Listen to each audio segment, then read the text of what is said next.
Hello student, स्वागत है आपका विक्रम एकेडमी के यूट्यूब चैनल पर। आज हम 12th स्टैंडर्ड का सेक्रेटरियल प्रैक्टिस ये सब्जेक्ट सीखने जा रहे हैं। आपको तो पता है सेकंड टॉपिक चालू है और आज के वीडियो में हम सीखेंगे इक्विटी शेयर्स और उससे रिलेटेड कंसेप्ट। ठीक है, तो चलो क्या है इक्विटी शेयर्स देखते हैं। तो इक्विटी शेयर्स नॉर्मली होते हैं ऑर्डिनरी शेयर्स, नॉर्मल शेयर्स जिनको कोई भी प्रेफरेंस नहीं होता, ऐसे शेयर्स जिनको कोई भी प्रायोरिटी नहीं होती, ऐसे शेयर्स को बोलते हैं इक्विटी शेयर्स।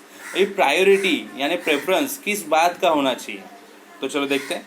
प्रेफरेंस दो चीज़ का होता है, डिविडेंड मिलने के लिए और कैपिटल जो इन्वेस्ट किया गया है, मतलब कंपनी बंद हो गई तो जो कैपिटल रिटर्न मिलेगा इक्विटी शेयर्स को, उसके बारे में।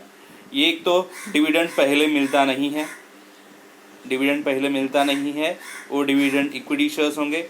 और दूसरा, जब कंपनी बंद होगी तब कैपिटल वापिस उनका जल्दी पहले रिटर्न नहीं मिलता, वो ऐसे शेयर्स होंगे इक्विटी शेयर्स। ओके, सो यहाँ पे सीधा उन्होंने बताया है equity shares do not enjoy preference for dividend, equity shares do not have priority for repayment of capital at the time of winding up of the company. So यही दो rights ना मिलने की वजह से इन्हें इक्विटी शेयर्स कहा गया, यानी ऑर्डिनरी शेयर्स। तो इसलिए देखो यहाँ पे कहा है दो shares which are not preference shares, जिनको प्रेफरेंस नहीं मिलता, ऐसे शेयर्स इक्विटी शेयर्स हो जाएंगे। ठीक है, so equity shares are fundamental source of financing business activities, equity share holders own the company. So equity shares जो है होल्डर्स रहते हैं, इक्विटी शेयर्स लेने वाले, वो कंपनी के ओनर बन जाते हैं और उनकी रिस्क बड़ी हो जाती है, ओनरशिप उनको मिलते है इसी वजह से। ठीक है, अभी आगे देखते हैं। After paying claims of all other investors the remaining funds belong to equity share holder. सब क्लेम्स इन्वेस्टर का देने के बाद जो भी फंड बचता है कंपनी बंद होते वक्त, तो पूरा का पूरा फंड शेयर होल्डर्स को मिलेगा। किसे मिलेगा? शेयर होल्डर्स को। तो कहने के बाद यहाँ पे ये है, जब कंपनी बंद होगी तो बंद होते वक्त जो भी पैसा ओनर को मिलने वाला है वो आखिरी में मिलता है। जो भी बचेगा, बाकी सब पैसा कर्जदारों का पैसा देने के बाद जो बचेगा फंड, वही फंड मिलेगा इक्विटी शेयर होल्डर्स को। अगर फंड नहीं बचेगा तो नहीं मिलेगा ओनर को। तो इसीलिए इक्विटी शेयर होल्डर एक तरह के रेसिडुअल क्लेमेंट्स होते हैं, मतलब आखिरी क्लेमेंट्स, जो बचा हुआ है उस पर क्लेम करने वाले इक्विटी शेयर होल्डर्स होते हैं, ओनर होते हैं। जो भी इनकम रहेगा, एसेट रहेगा, वो भी जो भी रेसिडुअल क्लेम करने के लिए वो आगे आएंगे। ठीक है, so equity share holders do not carry any fix commitment of dividend, उनको डिविडेंड फिक्स नहीं मिलता। एक तो डिविडेंड तभी मिलता है जब प्रॉफिट होगा, अगर प्रॉफिट नहीं होगा तो इक्विटी शेयर होल्डर को डिविडेंड नहीं मिलेगा। ओके, तो फिक्स डिविडेंड नहीं है। प्रॉफिट ज़्यादा हुआ तो ज़्यादा डिविडेंड मिल सकता है, कम डिविडेंड हुआ, कम प्रॉफिट मिला तो कम डिविडेंड मिलेगा। तो डिविडेंड मिलना इक्विटी शेयर होल्डर्स को फिक्स नहीं है। ठीक है, डिविडेंड यानी प्रॉफिट का part. They are paid dividend at the rate commended by board of directors. Directors जो बोर्ड ऑफ डायरेक्टर्स है, जो रेट रिकमेंड करेंगे, रेट बताएंगे, वही रेट पे डिविडेंड मिलने वाला है इक्विटी होल्डर को, यानी रेट चेंज होते रहता है। If there is no profit, no dividend. अगर प्रॉफिट नहीं है तो डिविडेंड भी नहीं मिलेगा। अगर प्रॉफिट कम है तो डिविडेंड कम मिल सकता है। तो पूरा इक्विटी शेयर होल्डर का फॉर्चून जो है वो कंपनी के अप और डाउन्स पे डिपेंड है, अप्स एंड डाउन्स पे। कंपनी सक्सेसफुल है तो अच्छा रिवॉर्ड मिलेगा इक्विटी शेयर होल्डर को, कंपनी फेल हो गई तो सब रिस्क जो है वो डिपेंड होगा ओनर पे, इक्विटी शेयर होल्डर पे। तो इसीलिए it is exactly because of this position equity share capital is known as venture capital. इसीलिए इक्विटी शेयर कैपिटल को वेंचर कैपिटल या फिर रिस्क कैपिटल कहा जाता है। तो क्या क्या रिस्क आती है उनके पास, ये तो आप समझ गए। ओके, तो डिविडेंड उनको फिक्स रेट से नहीं मिलता। डिविडेंड जो है तभी मिलेगा जब भी प्रॉफिट होगा, अगर प्रॉफिट नहीं होगा तो डिविडेंड मिलेगा भी नहीं। पैसा रिटर्न जो है उन जो इन्वेस्ट किया गया है वो भी टाइम पे नहीं मिलेगा। कंपनी बंद होगी तो बाकी लोगों का पैसा जो है कर्जा देने के बाद, रिफंड करने के बाद जो बचेगा वो मिलेगा इक्विटी शेयर होल्डर को। अगर वो भी नहीं बचा तो कुछ नहीं मिलेगा। तो इसीलिए ये पूरे रिस्क लेने वाले इक्विटी शेयर होल्डर है, तो इसीलिए उनको रिस्क कैपिटल या वेंचर कैपिटल कहा जाएगा। The owner of equity shares are real risk bearers. So real risk bearers है इक्विटी शेयर होल्डर्स। ठीक है। Equity share holders participate in the management of their company, company का management में participate करने का काम इक्विटी शेयर होल्डर करते हैं। उनको मीटिंग के लिए बुलाया जाता है, उनको वोट का राइट दिया जाता है, मीटिंग में आने के बाद सर्टन मैटर्स पे डिस्कशन करना होता है। तो इक्विटी होल्डर्स को राइट है कि वो वोट कर सकते हैं, वो अपने रिप्रेजेंटेटिव सिलेक्ट कर सकते हैं। ओके, तो वो रियल ओनर्स है कंपनी के, इक्विटी शेयर होल्डर्स। ठीक है, तो ये बेसिक इंफॉर्मेशन था इक्विटी शेयर्स का। अब इम्पोर्टेंट पार्ट चालू हो रहा है, वो है फीचर्स। तो देखो, एग्जाम पॉइंट ऑफ व्यू से अगर देखेंगे तो फीचर्स ऑफ इक्विटी शेयर्स ये बहुत ही इम्पोर्टेंट क्वेश्चन है। तो देखते हैं, चलो जो भी डिस्कस किया है उसी बेसिस पे आपको फीचर्स वाले पॉइंट्स दिखाई देंगे। सबसे पहले परमानेंट कैपिटल। तो इक्विटी शेयर होल्डर ऐसे शेयर होल्डर्स हैं जो कंपनी के ओनर है। ओनर का पैसा तब तक बिजनेस में रहता है जब तक बिजनेस बंद ना हो, मतलब जब तक बिजनेस चालू है तब तक ओनर का पैसा बिजनेस में ही रहेगा। तो इक्विटी शेयर होल्डर ओनर ही हुए ना। तो इक्विटी शेयर्स अगर ओनर है तो उनका पैसा बिजनेस में तब तक रहेगा, कंपनी में तब तक रहेगा जब तक कंपनी बंद ना हो। तो कंपनी तो बंद नॉर्मली नहीं होगी, तो इसीलिए ये परमानेंट टाइप का कैपिटल हो गया। तो इसीलिए इक्विटी कैपिटल को परमानेंट कैपिटल बोला जाता है, क्योंकि इक्विटी शेयर्स का पैसा वापस नहीं किया जाता। ओके, सो जो एक बार इक्विटी शेयर्स की अमाउंट मिल गई तो रिफंडेबल नहीं है, लाइफ टाइम वो पैसा कंपनी यूज़ करेगी। सो इक्विटी शेयर्स इसीलिए वाइंडिंग अप होने के बाद में ही पैसा उनको मिल सकता है। तो जब उसे कंपनी बायबैक भी बोल सकते हैं, अगर बायबैक उन्होंने किया तो मतलब कंपनी ने वापस इक्विटी शेयर्स परचेस किया तो अलग बात है। बट नॉर्मली इक्विटी शेयर्स का पैसा वापस नहीं मिलता जब तक कंपनी बंद ना हो। तो इसीलिए ये लॉन्ग टर्म चलने वाला कैपिटल कंपनी लेती है और इसीलिए इसे परमानेंट कैपिटल कहा गया है। ठीक है, डिविडेंड रेट फ्लक्चुएटिंग होगा। सेकेंड पॉइंट, फ्लक्चुएटिंग डिविडेंड, बाद में पहले भी डिस्कस किया। डिविडेंड यानी प्रॉफिट का पार्ट। अगर प्रॉफिट ज़्यादा हुआ तो ज़्यादा डिविडेंड इक्विटी शेयर होल्डर को मिलेगा, प्रॉफिट कम हुआ तो डिविडेंड कम मिलेगा, अगर प्रॉफिट हुआ ही नहीं तो डिविडेंड मिलेगा ही नहीं। तो डिविडेंड कितना देना है ये डिसाइड करेंगे बोर्ड ऑफ डायरेक्टर्स। तो बोर्ड ऑफ डायरेक्टर्स डिसाइड करते हैं कि कितना डिविडेंड देना है, वो डिक्लेयर करते हैं। तो प्रॉफिट कितना हुआ है, ज़्यादा हुआ है, कम हुआ है, तो उसी हिसाब से डिविडेंड भी डिक्लेयर किया जाएगा। तो इसीलिए डिविडेंड का रेट फिक्स नहीं होता, हमेशा चेंज होते रहता है और चेंज होना ही फ्लक्चुएट होना है। तो इसीलिए दूसरा पॉइंट है डिविडेंड फ्लक्चुएटिंग होना। सो फ्लक्चुएटिंग डिविडेंड, ठीक है। Equity shares get dividend at fluctuating rate, मतलब चेंजिंग रेट। ठीक है, आगे देखते हैं राइट्स। तो राइट्स भी डिस्कस किए। इक्विटी शेयरहोल्डर्स को राइट्स मिलते हैं। सबसे पहला मीटिंग में अटेंड करने का राइट, मीटिंग अटेंड करते हैं तो उनको वोटिंग वाला राइट मिल जाएगा। ओके, सो वोट करने का राइट है। दूसरा राइट है कि कंपनी का जो भी प्रॉफिट है वो लेने का राइट। क्यों? क्योंकि ओनर को ही तो प्रॉफिट मिलेगा, इक्विटी शेयरहोल्डर्स ही ओनर्स है और वो ओनर्स है तो उनको प्रॉफिट मिलना ही है। तो प्रॉफिट्स में राइट मांगने का अधिकार जो है उनको मिल जाएगा और उनको प्रॉफिट मिलता भी है। कौन से फॉर्म में? डिविडेंड के फॉर्म में। ठीक है, उसके बाद उनको और भी राइट है, वो कंपनी के बुक्स देख सकते हैं, अकाउंटिंग बुक्स चेक कर सकते हैं, अकाउंटिंग बुक्स किस तरह से बिजनेस संभाला जा रहा है कंपनी का मैनेजमेंट थ्रू, तो वो चेक कर सकते हैं। और उनको और एक राइट है कि वो शेयर्स ट्रांसफ़र कर सकते हैं। वैसे तो शेयर्स का पैसा मिलता नहीं है वापस, बट किसी शेयर होल्डर को पैसा चाहिए तो वो अपने शेयर्स किसी और को बेच सकता है और उससे उसका पैसा उसे मिल जाएगा। तो किसी और को शेयर बेचना ही होगा, ट्रांसफ़र ऑफ शेयर्स। ठीक है, तो ये राइट्स है शेयर होल्डर्स को मिलते हैं। Right to vote, right to share in profit यानी dividend, right to inspect books, book check करना, और राइट टू ट्रांसफ़र शेयर्स, ये राइट्स उसे मिलते हैं। अगला फीचर है नो प्रेफरेंशियल राइट। उनको प्रेफरेंशियल राइट नहीं मिलता। प्रेफरेंशियल्स यानी प्रायोरिटी वाले राइट्स दो ही होते हैं।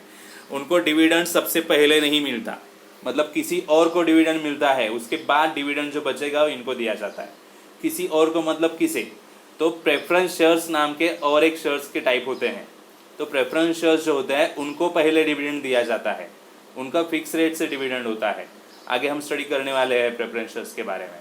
तो प्रेफरेंस शेयर्स को पहले डिविडेंड देने के बाद जो भी डिविडेंड बचेगा वो डिविडेंड फ्लक्चुएटिंग रेट से इनको दिया जाएगा, शेयर होल्डर को, इक्विटी शेयर होल्डर को। तो इसीलिए इनको पहले प्रेफरेंस नहीं है। एक पहला हो गया डिविडेंड के लिए, और दूसरा हो गया कंपनी जब बंद होगी तो सबसे पहले कैपिटल किसे पे किया जाएगा, तो प्रेफरेंस शेयर होल्डर को, प्रेफरेंस शेयर कैपिटल वाले जो होल्डर्स हैं उनको दिया जाएगा पहले कैपिटल। उनका पैसा लौटाने के बाद जो बचेगा वो इक्विटी शेयर होल्डर्स को मिलेगा। तो सबसे पहले प्रेफरेंस मिलता है प्रेफरेंस शेयर्स को, बाद में इक्विटी शेयर्स को। इसीलिए कहा गया है कि प्रेफरेंशियल राइट्स इक्विटी होल्डर के लिए नहीं है। तो equity share holders do not enjoy preferential rights in respect of dividend और payment of capital. Okay, then controlling power, yes ये फीचर अच्छा है कंपनी का इक्विटी शेयर होल्डर के लिए। तो ये इक्विटी शेयर होल्डर का जो फीचर है तो बताता है कि कंपनी पे कंट्रोल किसका होगा, इक्विटी शेयर होल्डर का। क्यों, कैसे, इक्विटी शेयर होल्डर जो है कंपनी के ओनर होंगे। ओके, ओनर इतने हैं, लाखों करोड़ों शेयर होल्डर्स होते हैं कि वो कंपनी मैनेज नहीं करते। कंपनी मैनेज करने के लिए मैनेजमेंट अलग होता है काम करने के लिए। तो मैनेजमेंट किस तरह से काम कर रहा है उन पे कंट्रोल करने के लिए शेयर होल्डर्स देखते हैं। तो उनको राइट्स दिए गए ना, वोटिंग राइट्स दिया गया है, मीटिंग अटेंड करने का राइट्स दिया गया है, और फिर वोटिंग राइट बेसिस पे वो सिलेक्ट कर सकते हैं जो चाहे रिप्रेजेंटेटिव, वोटिंग राइट से वो सिलेक्ट कर सकते हैं जो चाहे डिसीजन या फिर रिजोल्यूशन। तो उनको कंट्रोल करने का पावर है उनके पास। तो मैनेजमेंट जो भी हो, ओनर लोग अपने राइट बेसिस पे कंट्रोल करते हैं बिजनेस को, पावर को। ओके, किसे सिलेक्ट करना है, किसे इलेक्ट करना है, कौन से रिप्रेजेंटेटिव को लाना है, बुक्स चेक करने हैं, वोट करना है तो वोटिंग बेसिस पे वो करेंगे।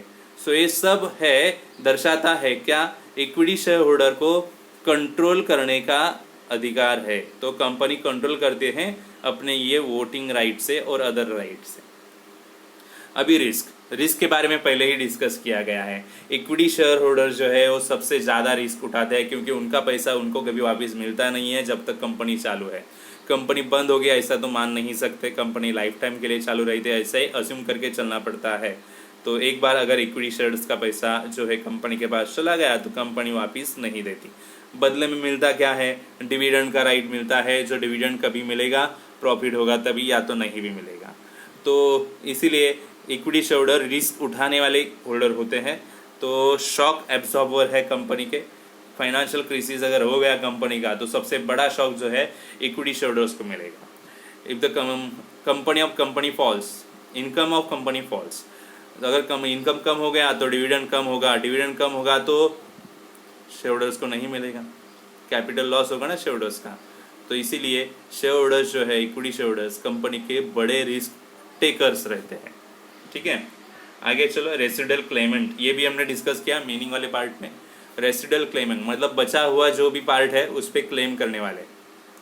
तो इक्विटी शेयर होल्डर्स जैसे डिविडेंड पे पहले प्रेफरेंस शेयर्स को डिविडेंड दिया गया और जो भी बचा कुचा डिविडेंड है वो मिला किसको, इक्विटी शेयर होल्डर्स को। और जो भी पैसा अगर पे करना है कंपनी बंद होते वक्त, कंपनी बंद हो गई, पैसा पे करना है तो सब पैसा जिनके पास से कर्जा ले उनको दे दिया, प्रेफरेंस शेयर होल्डर्स को उनका पैसा दे दिया, और उसके बाद जो बचेगा वो इक्विटी शेयर होल्डर्स का आएगा।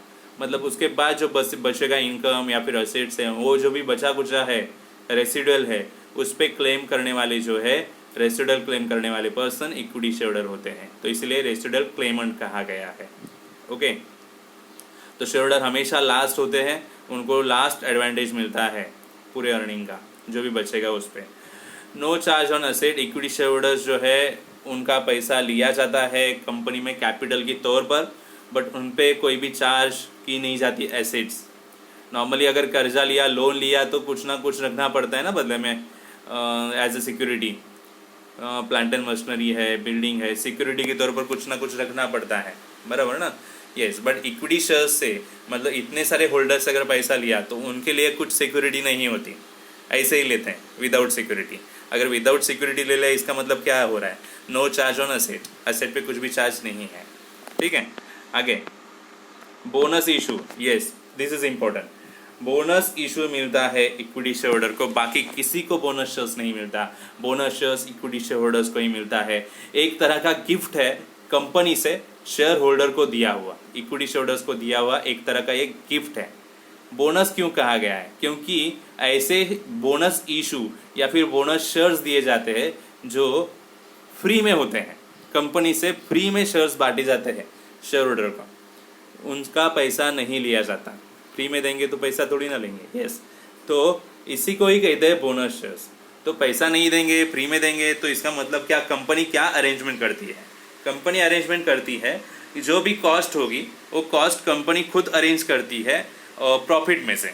जो भी प्रॉफिट अगर ज़्यादा है तो प्रॉफिट का पार्ट जो है उसी से पैसा इक्विटी शेयर्स का एडजस्ट किया जाता है, और जो भी पैसा हो रहा है वो इक्विटी शेयर होल्डर से नहीं लिया जाएगा।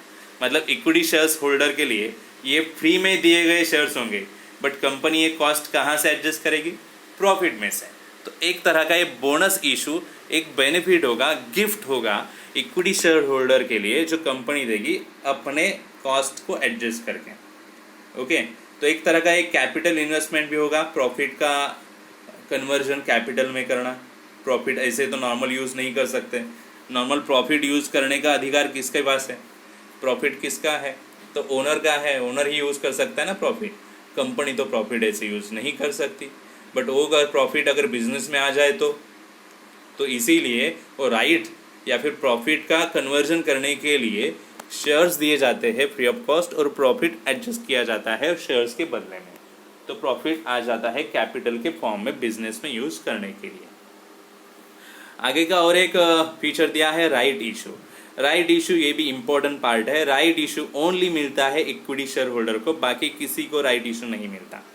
ओके, सो जब कभी कंपनी आगे जाके एक्सपांशन करना चाहती है, बिजनेस बड़ा करना चाहती है, और वापस अगेन वो मार्केट में नए इक्विटी शेयर्स लाना चाहती है, मार्केट में पहले से ही अपने इक्विटी शेयर्स है, फिर भी नए इक्विटी शेयर्स लाने हैं, तो सबसे पहले पुराने इक्विटी शेयर होल्डर्स को राइट दिया जाता है कि आपको अगर ये नए इक्विटी शेयर्स लेने हैं तो आप ले सकते हो, आपको कम रेट में देंगे, नहीं तो हम मार्केट में बेच देंगे। तो नए इक्विटी शेयर्स जो है लेने का अधिकार पुराने इक्विटी शेयर होल्डर्स को दिया जाता है, वो होता है राइट इशू। ये थोड़े कम प्राइस में दिया जाता है, किसी को लेना है तो ले सकते हैं, उसके बाद नहीं लिया तो मार्केट में बेचा जाएगा। तो नए इक्विटी शेयर्स मार्केट में जब भी आएंगे, वो शेयर्स पुराने इक्विटी शेयर होल्डर को देने का जो राइट है वो राइट होता है राइट इशू। तो दो बड़े इम्पोर्टेंट यहाँ पे पॉइंट्स डिस्कस किए अपन ने, एक bonus issue and right issue, जो ओनली मिलता है इक्विटी शेयर होल्डर को। आगे दिया है फेस वैल्यू। इक्विटी शेयर्स का भी फेस वैल्यू होता है, जैसे मार्क वैल्यू बोलते हैं, लिस्टेड प्राइस बोलते हैं, वैसे ही फेस वैल्यू। तो नॉर्मली मिनिमम वैल्यू रहता है इक्विटी शेयर्स का, 10 रुपया भी हो सकता है, 1 रुपया भी हो सकता है। मार्केट वैल्यू की बात करेंगे तो मार्केट वैल्यू चेंजिंग रहता है इक्विटी शेयर्स का, वो फिक्स नहीं रहता है। तो 1000 भी हो सकता है, उससे ज़्यादा भी जा सकता है, कम भी हो सकता है फेस वैल्यू से। तो demand and supply equity shares का मार्केट में कैसा है, उस पर डिपेंड होता है कि कंपनी का प्राइस क्या होगा मार्केट में। सो मार्केट वैल्यू हमेशा फ्लक्चुएट होते रहता है इक्विटी शेयर्स का। ओके, देन लास्ट पॉइंट जो है इक्विटी शेयर्स का यहाँ पे दिया है capital appreciation. Share capital appreciation take place when market value of shares increase in the share market. तो कैपिटल एप्रिसिएशन कभी होगा, जब भी कंपनी के शेयर्स का मार्केट में वैल्यू बढ़ेगा, प्रॉफिटेबिलिटी बढ़ेगी, कंपनी की प्रॉस्पेरिटी बढ़ेगी, तभी कंपनी की रेपुटेशन अच्छी होगी और शेयर मार्केट वैल्यू जो है बढ़ेगी, और इसे ही कहेंगे कैपिटल एप्रिसिएशन। तो इतने सारे 13 पॉइंट्स है इक्विटी शेयर्स के फीचर्स के बारे में। ओके, तो ये सब हमने डिस्कस किए हैं। एक इम्पोर्टेंट क्वेश्चन होगा, 10 मार्क के लिए एक क्वेश्चन आता है इक्विटी शेयर्स का फीचर, और ये इतना इम्पोर्टेंट है, आपको ठीक से करना पड़ेगा। तो क्वेश्चन इजी है, उसके पॉइंट्स भी इजी है, आप ठीक से करो, रिवाइज करो, तो ये आपका बाय हार्ट भी जल्दी से हो जाएगा। ठीक है, तो ओके, आज के वीडियो में हमने बहुत बड़ा इम्पोर्टेंट क्वेश्चन डिस्कस किया गया है। आप अच्छे से देखिए, वीडियो आपको पसंद आया तो आप लाइक कर सकते हो, शेयर कर सकते हो। चैनल सब्सक्राइब नहीं किया है तो प्लीज़ सब्सक्राइब कीजिएगा। अभी हम मिलेंगे नए वीडियोस में नए इम्पोर्टेंट क्वेश्चन के साथ। तब तक के लिए गुड बाय, टेक केयर।